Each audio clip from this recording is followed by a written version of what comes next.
The next structural element is centralization and decentralization.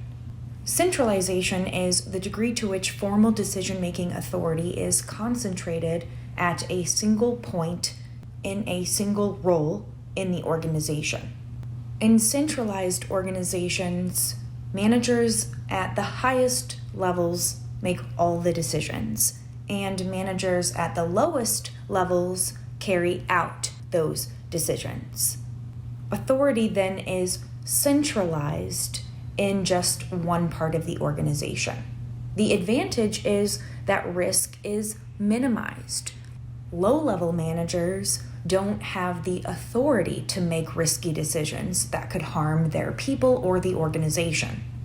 In a decentralized structure, decision-making authority is dispersed throughout the organization. Managers who are closest to the decision, who know more about the situation, are empowered to both make decisions and implement them. If they want to include their employees in the process, they can.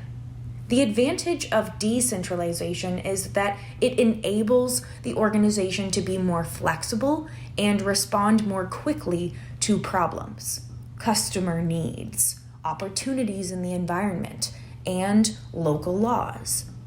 For example, at Southwest Airlines, entry-level employees are empowered to help individual customers with their requests, no matter how out of this world they may be.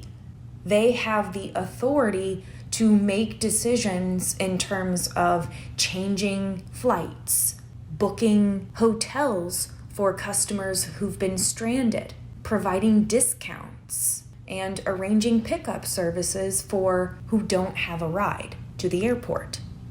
In these organizations, people don't have to ask their managers as often for permission to do things. They are empowered through training and leadership to make some decisions on their own.